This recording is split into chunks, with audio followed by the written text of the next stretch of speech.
আসসালামু আলাইকুম ওরহমতুল্লাহি ওবরাকাতু। প্রিয় বন্ধুরা, আজকের এই ভিডিওতে আমরা দেখব কিভাবে খুব সহজে একটা সেন্টেন্স থেকে অবজেক্ট বের করা যায়।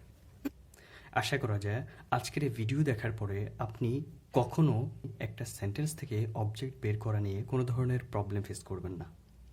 তো চলুন শুরু করা যাক। প্রথমেই আমি একটা সেন্টেন্স লিখে নিচ্ছি, যেটা থেকে অবজেক্ট বের করার প্রসেসটা দেখাবো।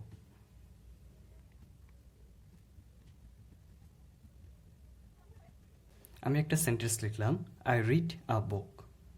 এখন এই সেন্টেন্স থেকে আমরা অবজেক্ট বের করার নিয়মটা জানব। প্রথমত, অবজেক্ট বের করার পূর্বে আপনাকে যে বিষয়টা জানতে হবে সেটা হলো একটা সেন্টেন্স থেকে ভার্বের অর্থ খুঁজে বের করা।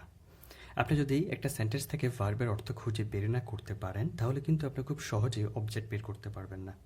তাহলে অবশ্যই আপনাকে একটা সেন্টেন্স থেকে ভার্বের অর্থ খুঁজে বের করা সম্পর্কে জানতে হবে। তো সমস্যা নেই, আমি আপনাকে দেখিয়ে দেবো কীভাবে একটা সেন্টেন্স থেকে ভার্বের অর্থ খুঁজে বের করতে হয়। দুটো প্রসেসের মাধ্যমে একটা সেন্টেন্স থেকে আমরা অবজেক্ট বের করার নিয়মটা জানব। একটা সেন্টেন্স থেকে অবজেক্ট বের করার জন্য যে দুটো বিষয় জানতে হবে, তার প্রথমটা হলো একটা সেন্টেন্স থেকে ভার্বের অর্থ বের করা। তার মানে একটা সেন্টেন্স থেকে অবজেক্ট খুঁজে বের করতে হলে অবশ্যই এই সেন্টেন্সে থাকা ভার্বটার অর্থ বের করতে হবে। তাহলে চলুন আমরা বের করার চেষ্টা করি। এখানে বলছে আই রিড আ বুক, আমি একটা বই পড়ি। তাহলে আমাদের প্রথম কাজ কি? এই সেন্টেন্সে থাকা ভার্বটাকে খুঁজে বের করতে হবে এবং এটার অর্থটা বের করতে হবে। তাহলে আই রিড, আমি পড়ি, আ বুক, একটা বই পড়ি। তাহলে আমরা জানি রিড হলো একটা ভার্ব।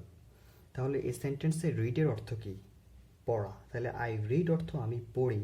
তাহলে এই সেন্টেন্সে ভার্বের অর্থটা হলো পড়ি। ভার্বের অর্থ কি? পড়ি। তাহলে প্রথম কাজ হলো এরকম ভার্বের অর্থটা খুঁজে বের করতে হবে। আমরা অলরেডি ভার্বের অর্থ খুঁজে বের করেছি। এখন আমাদের দ্বিতীয় কাজ করতে হবে।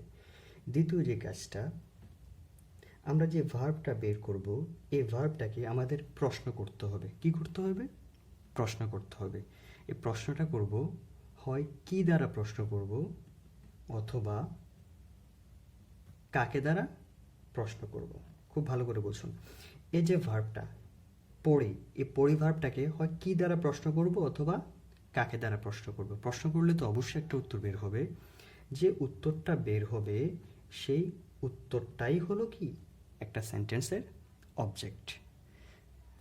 তাহলে আমাদের প্রথম কাজ কি? ভার্বের অর্থ বের করা। তাহলে আমরা জানি এই সেন্টেন্সে ভার্বের অর্থ হলো পড়ি। দ্বিতীয় কাজ হলো এটাকে আমরা কি দ্বারা প্রশ্ন করব অথবা কাকে দ্বারা প্রশ্ন করব। তাহলে আমি পড়ি, প্রশ্ন করুন আমি কি পড়ি? উত্তর হলো আ বুক, অর্থাৎ একটা বই পড়ি। তাহলে আমরা কি দ্বারা প্রশ্ন করার পরে আমাদের উত্তর বের হলো আ বুক। এজন্য এখানে আ বুকটা হলো এই সেন্টেন্সের অবজেক্ট। আশা করি বুঝতে পেরেছেন। আরেকটা উদাহরণ আমি দেখাচ্ছি।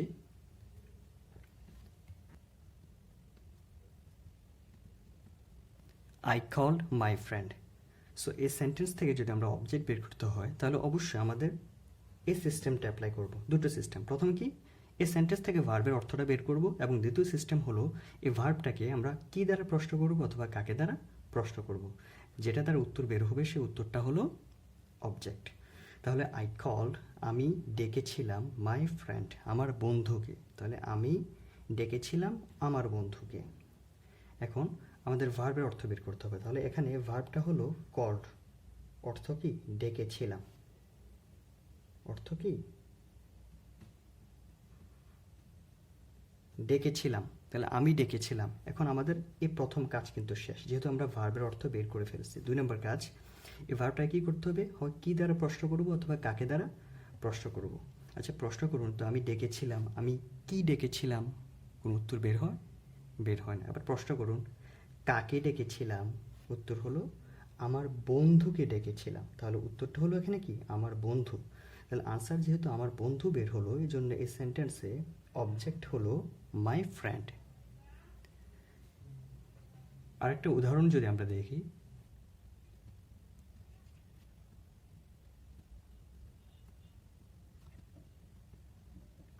হি বট আ ফোন ফ্রম কান্দিরপাড়, অর্থাৎ সে কান্দিরপাড় থেকে একটা ফোন কিনেছিল। যদি আমরা যদি আপনাকে কেউ বলে যে এই সেন্টেন্স থেকে আমাকে অবজেক্ট বের করে দেখা, তখন আপনারা কি করবেন? অবশ্যই এই সিস্টেমগুলো অ্যাপ্লাই করবেন। তাহলে আমরা জানি প্রথম যে কাজটা ভার্বের অর্থ বের করা। তাহলে হি বট, সে কিনেছিল, সে কিনেছিল। তাহলে এখানে ভার্ব হলো কিনেছিল। আমরা কিন্তু ভার্বের অর্থ বের করে ফেলছি। এখন আমরা কি করবো? এই ভার্বটাকে হয় কি দ্বারা প্রশ্ন করব, উত্তর বের হয়ে গেলে সেটা অবজেক্ট। যদি বের না হয় আমরা কাকে প্রশ্ন করব, যেটা উত্তর বের হবে সেটা অবজেক্ট। তাহলে সে কিনেছিল একটা মোবাইল কান্তির পাড় থেকে। প্রশ্ন করি, সে কি কিনেছিল? উত্তর বের হবে আ ফোন, অর্থাৎ একটা ফোন কিনেছিল। এজন্য এখানে আ ফোনটা হলো অবজেক্ট। আশা করি বুঝতে পেরেছেন। চলুন আরেকটা উদাহরণ দেখি।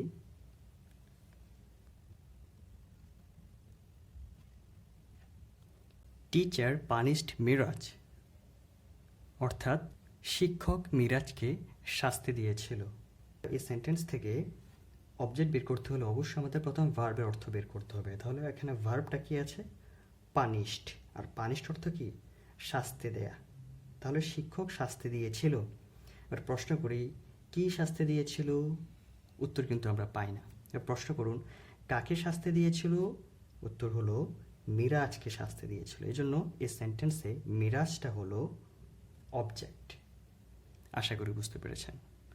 যদি আপনারা অবজেক্ট বের করার সিস্টেমটা বুঝে থাকেন, তাহলে আমি আপনাদের জন্য একটা এক্সাম্পল দেব। এক্সাম্পল থেকে আপনারা বের করবেন কোনটা অবজেক্ট, এবং কমেন্ট বক্সে আমাকে জানাবেন।